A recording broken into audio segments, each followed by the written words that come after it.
soltos, bem-vindos a mais um vídeo. O mundo está enlouquecido, as pessoas estão cada vez mais ansiosas, cada vez menos focadas. Então hoje a gente veio conversar com Marcelo Maia, que é facilitador de Mindfulness, para ver se ele coloca a nossa cabeça e nosso coração nos eixos. Bom, Maia, a primeira coisa que eu acho que o Mindfulness é uma palavra que está sendo muito usada hoje em dia, né? Em vários lugares. Mas o que é o Mindfulness?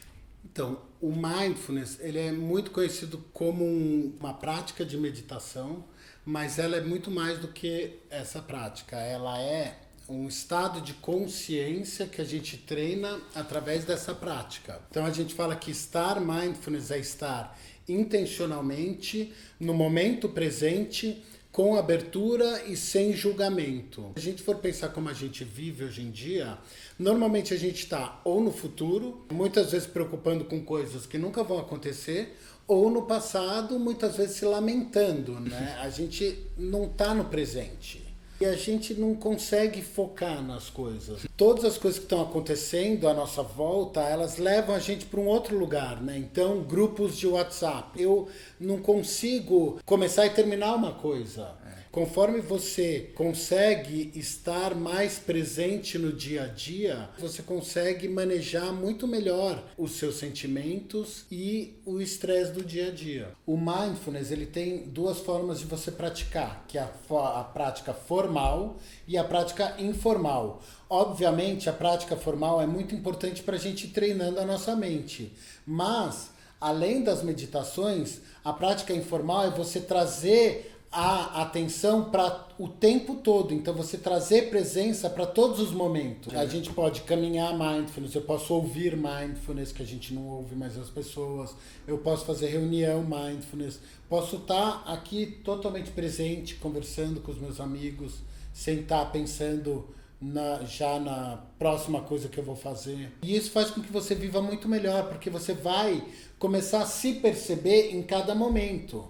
Então eu vou perceber como eu reajo quando o crush não responde o meu WhatsApp, como eu reajo quando ele responde rápido demais. E eu vou começar a regular as minhas respostas da maneira que é melhor para mim e não da maneira com que dizem que pode ser melhor. Gente, agora só um minutinho. Vamos lá, Carol. A gente fez sumir o Maia, a gente não vai fazer ele voltar pra cá enquanto vocês não assinarem esse canal e não curtirem esse vídeo. Se inscreve aqui, ativa as notificações que a gente vai fazer você ficar mais presente, mais centrado, nem que tenha que respirar no saquinho de pão, entendeu? Já assinou? Tá bom, então assinou, vamos fazer. Vai, Carol, 1, 2, 3 e... Voltamos. Assinaram? E o Mindfulness tem 9 preceitos que são maravilhosos porque eles são super aplicáveis aos dates. Tem uma pesquisa gringa que fala que as pessoas saem em média com 6 pessoas ao mesmo tempo, os solteiros. Então, se você só tá saindo com uma, imagina que tem alguém que tá saindo com 12.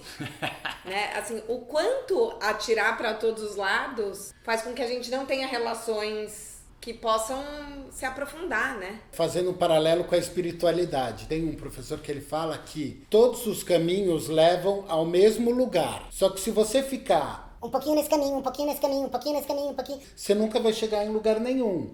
Eu acho que a gente pode usar esse paralelo com os crushes também, né? Claro que tem épocas na vida que o que a gente quer são esses pequenos afetos.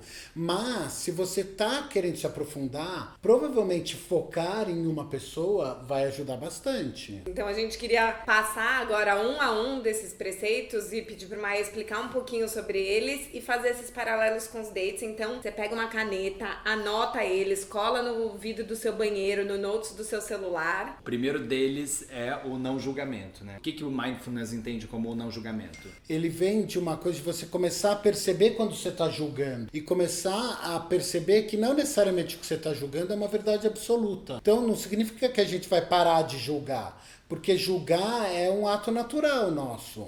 Então eu vou julgar, mas eu vou perceber que eu estou julgando. E eu vou me abrir para talvez aquele julgamento não ser uma verdade, né? Tem o julgamento prévio, né, do crush. Você começa a julgar ele pelas mensagens que ele mandou, pelas fotos do Instagram dele. Você chega no date, você acha que você já sabe quem é essa pessoa, né? O quanto que isso também influencia da gente não conseguir ver a pessoa que tá na nossa frente.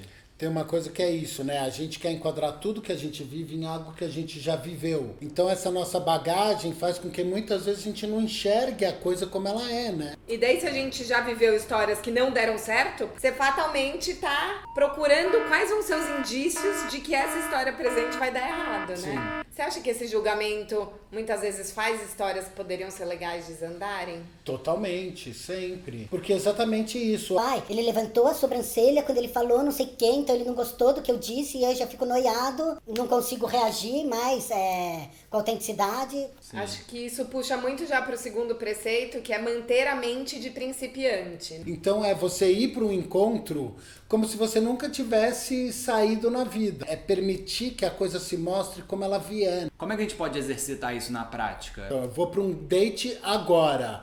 Eu já parto do princípio que ninguém é igual a ninguém.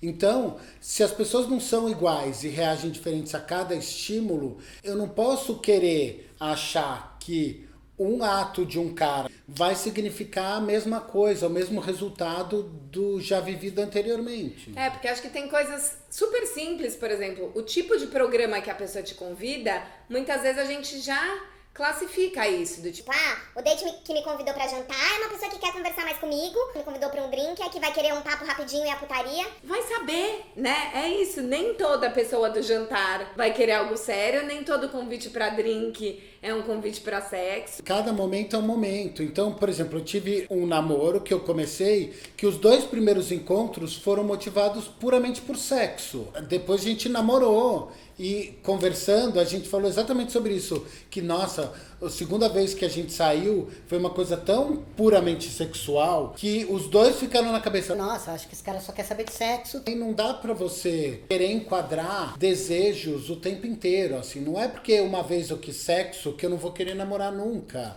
A gente, no fundo, tá querendo se proteger e falar assim, não, os últimos 3 que quiseram só sexo, não rolou nada mais. Eu vou pular fora. Obviamente, você vai 1, 2, 3 vezes, a pessoa só quer sexo, tudo bem, ela tem direito de só querer sexo. Mas daí você analisa a história dela e não as outras que passaram. E acho que o manter a mente de principiante também pode ter a ver com a gente. Porque às vezes a gente se coloca em caixinhas. Então, eu sou assim. Eu sou uma pessoa que da primeiro encontro eu já sei se eu vou gostar do cara ou não. Eu sou uma pessoa que me apaixona muito fácil. Às vezes você pode viver um amor que demora mais pra acontecer. A mente de principiante, pra mim, traduz muito essa coisa da curiosidade da criança, né? Tirar um pouco o julgamento que a gente tinha sobre a gente e ir como pela primeira vez, literalmente, né? O terceiro preceito é a paciência. Será, gente, que tá faltando paciência? Acho que a gente recebe de mensagem assim, Porque eu mandei mensagem e dele não respondeu, mas depois eu vi que ele tava online depois de 5 minutos. você acha que as pessoas estão mais ansiosas? Eu acho que a gente está vivendo a era da ansiedade. A gente não tem tempo para nada, correndo atrás do próprio rabo o tempo todo. Então a gente tem que ser Bom marido, bom filho, bom parceiro, bom profissional, bom... A gente tem que ser perfeito em tudo. Esse modelo é inalcançável. Isso faz com que todo mundo tenha um pouco de problema de autoestima. O que é exercitar a paciência? O nosso pavio está muito curto. A gente quer as respostas imediatas. Estava pensando agora que tem uma coisa também de eu permitir ir entendendo o que tá rolando no tempo da coisa, né? Então, eu encontrei com um cara, foi legal o sexo, mas eu não sei o que ele quer. Mas também eu não preciso saber logo de cara, né? Eu posso me permitir ir sabendo aos poucos. Tenha paciência pra ver aonde isso vai dar. Porque às vezes a gente já quer que as coisas sejam fulminantes, que a gente já tenha certeza, que você já engate e saia vendo a pessoa todos os dias. Tipo, talvez até vocês quererem se ver todos os dias, vai demorar um tempo. Construa isso. Não fazer essa pergunta direto, né? Ou não quer um relacionamento sério. É a pergunta da entrevista de emprego, da onde você se vê daqui a 5 anos, gente. É um pânico isso. Imagina você perguntar pro crush, você se vê daqui a 5 anos. Longe de você. Você se enxerga. Acho que a gente pode começar com o que você tá querendo agora. Agora eu quero tal coisa. Eu também, vamos. E a paciência também, acho que pra mim talvez venha uma ideia preconceituosa de muita passividade. Eu vou ficar parado aqui e vou esperar essa relação construir. Não, gato, você vai ter que também tirar a bunda do sofá e fazer as coisas. E pegando esse gancho, como é que a gente diferencia a paciência da insistência? Porque também a gente vê muito no canal gente que fica lá, o crush já deu todos os sinais de que quer uma coisa diferente da pessoa e ela fica lá insistindo muito ponta de faca. O nosso corpo fala tudo. A gente não enxerga os sinais porque a gente não quer, né? Acho que a partir do momento também que a gente está mais presente, a gente vai começar a perceber mais esses sinais, né? Vai começar a entender se ele quer ou não a mesma coisa que você. Sim. E acho que isso é um ótimo gancho para o quarto ponto, que é a aceitação. O que é a aceitação? Eu vejo a aceitação de duas maneiras. A primeira é, eu não tenho como transformar uma coisa que eu não aceito que é dessa forma. Então, eu preciso aceitar que aquilo tá me incomodando para eu poder falar pra pessoa. Olha, você tá me sufocando, não dá pra gente ficar todo dia junto. Ou, pelo contrário, a gente tá se vendo pouco, pra mim seria muito mais legal se a gente se visse mais. Começar a perceber e aceitar as coisas que te fazem bem e te fazem mal. Porque acho que às vezes dá medo da aceitação virar uma estagnação, né? Então assim... vou me resignar aqui nessa situação que não tá confortável pra mim. Eu acho que a aceitação é o contrário da resignação, porque eu não consigo mudar uma coisa que eu não aceito que é daquele jeito. Se eu não aceito que aquilo tá me fazendo mal, eu não tenho como transformar. Outra maneira que a gente tem de pensar a aceitação é entender que nem tudo na vida o tempo inteiro vai ser do jeito que a gente quer, né? E aceitar que a gente não tem como transformar pessoas, gente. A gente tem uma mania de entrar em relações querendo transformar, né? Tipo...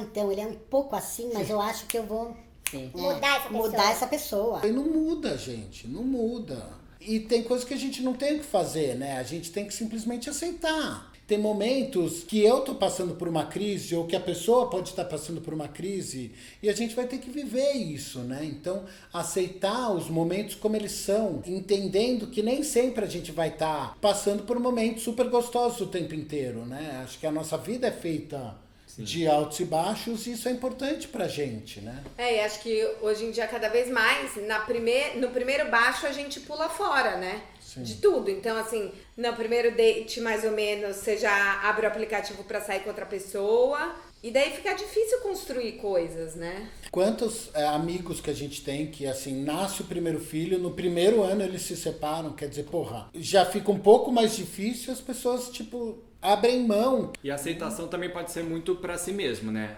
Se aceitar. A gente tem uma dificuldade enorme de escutar o que a gente tá sentindo, o que a gente tá querendo nesse momento. E a gente é muito imposto de fora, né? Então você tem que sair muito, você tem que fazer o sexo casual. Olhar pra dentro e aceitar, não, eu sou assim, eu quero isso. E a partir daí, acho que tudo fica um pouco mais tranquilo também.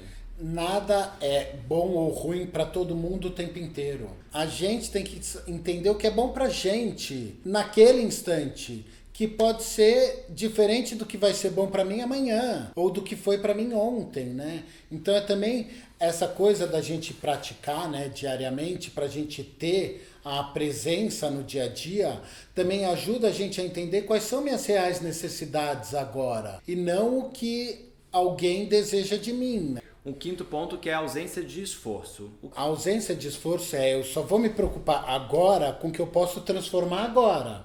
Eu não vou me preocupar com uma coisa que eu só posso resolver semana que vem, por exemplo. Então, eu fui no primeiro date, o date foi gostoso, mas eu não vou ficar me preocupando no primeiro date se o cara quer casar comigo, entendeu? Eu vou me preocupar, se o beijo foi gostoso naquele instante, aproveitando as coisas presentes. A gente tem um vídeo que fala de um date de cada vez, então é um pouco isso, né? Um date de cada vez, uma conversa de cada vez. Se esforce para construir a conexão naquele momentinho.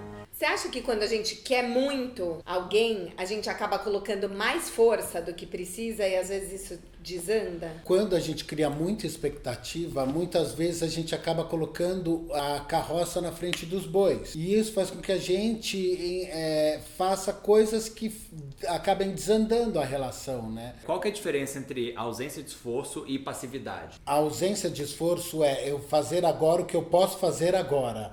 Então não é passividade, é porque eu vou resolver o que eu posso resolver agora. É eu evitar ficar quebrando a cabeça com uma coisa que só vai acontecer semana que vem, ou que talvez nunca aconteça. Tipo, pensando em corrida, né? Se você pensa que você vai correr 42 quilômetros, gente, eu me mato. Mas é passo a passo, né? Gente, falta o próximo passo. E aí você vai. Exatamente. No final você corre 42 quilômetros.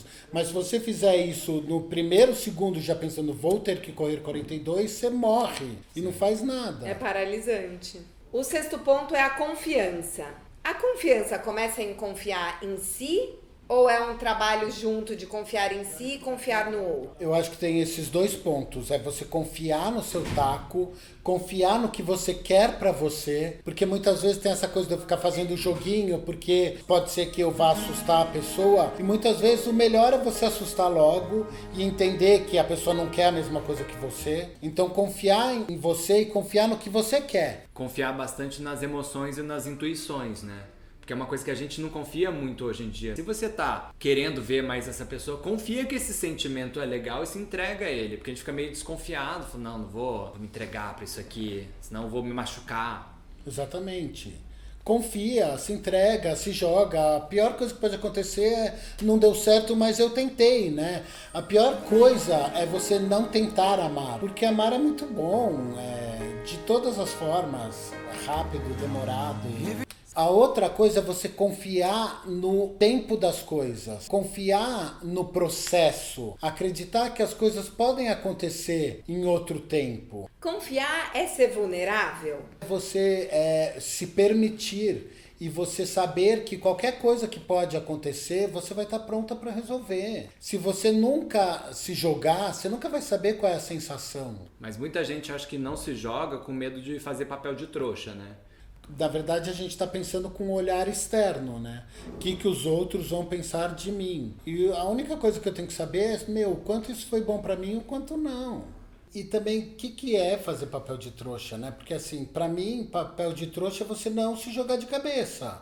Eu sempre falo, é melhor você se arrepender por ter se permitido do que não ter se permitido, né? Pelo menos você se permitiu amar, pelo menos você se permitiu experimentar. O ruim é você ficar paralisado e não fazer nada. E aí reclamando. Eu quero tanto, eu queria tanto. Tá, mas então se joga, meu. E aí a gente puxa pro 7º ponto, que é a generosidade. O que é a generosidade? A generosidade, eu percebo que conforme a gente se permite mais, a gente também vai permitir ao outro. Permitir a você e ao outro não estar naquele modo que a gente se imprime de perfeição, né? Perceber que cada um tem suas fraquezas e suas forças. E que tudo bem. Então, você vai ter que lidar com algumas coisas diferentes do que você tinha imaginado. Tem uma coisa muito da minha verdade e a verdade do outro. Eu acho que tudo que é óbvio pra mim é óbvio pro outro. Mas não necessariamente seja. Às vezes eu fico falando... Como não percebeu que tá rolando tal coisa? Muitas vezes a pessoa simplesmente não percebeu. E não custa nada você falar aquilo que pra você é importante, que você tá sentindo falta ou que você quer fazer. A gente... tem essa mania de achar que as pessoas têm uma bola de cristal. Foi muito insensível da parte dele. Talvez tenha sido naquele momento, mas se você pontuar, a pessoa pode ficar mais esperta também, né? Eu nunca tinha pensado na generosidade como aceitar a imperfeição. É aceitar você como você é. Volta um pouco pro ponto da aceitação, né? Assim, seja generoso com um dia que vocês estão mal-humorados. Seja generoso com... não ter dado certo um programa que vocês combinaram de fazer. Tudo bem, né? Seja generoso com o gosto musical da pessoa, com a falta de tempo dela, ou com o excesso de tempo, com o emprego que talvez não seja perfeito. A gente brinca, né, que para você se relacionar, você precisa entender se os defeitos do outro se encaixam na sua vida, porque assim, não existe pessoa sem defeitos, né? E acho que a generosidade também vai muito para esse lugar do tipo... não, eu já fui 3 vezes encontrar a pessoa na casa dela e ela só veio uma pra cá. Por que a gente fica também medindo os esforços? Tudo vira uma relação de troca. Não existe uma relação que é a gente tá fazendo isso pela gente. Eu saí um tempo com um cara na época que a gente morava no Rio. Então eu morava meio Rio, meio São Paulo, porque eu trabalhava um pouco aqui, um pouco lá. O cara morava meio São Paulo, meio Porto Alegre. Pra fazer acontecer, tinha que estar os dois em São Paulo. No começo, eu vim vários finais de semana. E era um pouco isso, eu tava fazendo pela relação. Não é assim, não, já vim 3 finais de semana, agora vou esperar. Se ele não vier pro Rio, então a gente só vai se ver daqui a um tempo. Essa história, eu saí uns 3 meses com o cara, depois não virou mais nada, terminou. Mas eu não me arrependo de ter feito o movimento, porque eu vivi aquilo, eu tava sendo generosa com a história, né? E com você mesma, porque tava sendo gostoso pra você. Pra mim, me veio muito assim, o contrário da generosidade, eu acho que talvez seja a avareza, né? Uhum. Que a avareza, acho que você sempre dá querendo algo em troca, né? Por que a gente não vai pros dates só querendo oferecer algo. É difícil, a gente também se sente nessa posição de, eu tô fazendo papel de trouxa. Sim, por que eu não posso querer cuidar das pessoas um pouquinho? E sem ficar esperando que a pessoa fique super agradecida. Bom, o 8º ponto é o desapego, e eu acho que aqui muita gente vai pra essa coisa do desapegado é pegar sem se apegar. O que é o desapego? Quando a gente fala desapego, a gente não tá falando de você desapegar da pessoa. É você desapegar de coisas pré-concebidas, você desapegar de uma expectativa que você criou. Tem um professor que ele fala muito, a gente tem como escolher a nossa ação, mas a gente não tem como escolher o resultado da ação. A gente faz as coisas da maneira que a gente acha que vai ser melhor, mas muitas vezes o resultado não é o que a gente espera. Então tem que ter um desapego também para perceber que muitas vezes as coisas vão ser um pouco diferentes. Por exemplo, dentro da minha cabeça, depois de um mês saindo, a gente já ia ter viajado pra praia. E aí você tem essa expectativa. Aí não viajou pra praia, você fica apegado na expectativa e infeliz com a pessoa porque não rolou a viagem. Ressentido, né? E acho que tem um outro ponto do desapegar também, que é o aceitar a derrota. E daí tem uma coisa que você fala que eu acho bonito, que é o de não negar a dor. Porque acho que às vezes a gente também tem a ilusão de que o desapegar é deixar a história ir embora e eu não vou poder sofrer com ela. Quando eu terminei meu último casamento, na hora eu queria resolver. Não, preciso resolver. Entrei nos aplicativos, não sei o que, como se tivesse coisa para resolver. E aí, um dia eu meditando, falei, eu não tenho o que resolver. Eu vivi uma relação linda, que foi ótima, agora eu vou ter que viver essa focinha. E se eu não viver essa focinha, ela nunca vai ser resolvida. E a única coisa que resolve é o tempo. Perceber que muitas vezes a gente vai ter que viver esses lutos. Permitir também esses momentos de, fiquei frustrado, eu posso ficar triste. Também desapegar das paixões platônicas, das projeções que a gente teve com a pessoa e com pessoas que a gente nem sequer falou, né? Porque a gente sabe o quanto que é gostosinho sentir uma paixão platônica, mas o desapego ele também pode te ajudar a se livrar de uma ideia que você tinha na sua cabeça. Essa coisa de você não sentir os sinais claros das coisas também tem a ver com o apego que você tem da sua expectativa. Então, a pessoa já te deu 1000 sinais de que ela não quer a mesma coisa que você, mas você quer tanto que aquilo aconteça que você fica cego, né? E o último ponto é a gratidão. E hoje em dia banalizou a gratidão, né? Tudo é hashtag gratidão. O que é a gratidão? Quando você começa a perceber as coisas boas que acontecem com você, você naturalmente fica mais agradecido. E aí você pode fazer esse exercício que é assim. Pensa 3 coisas ruins que aconteceram com você essa semana. Pensou? Agora pensa 3 coisas boas.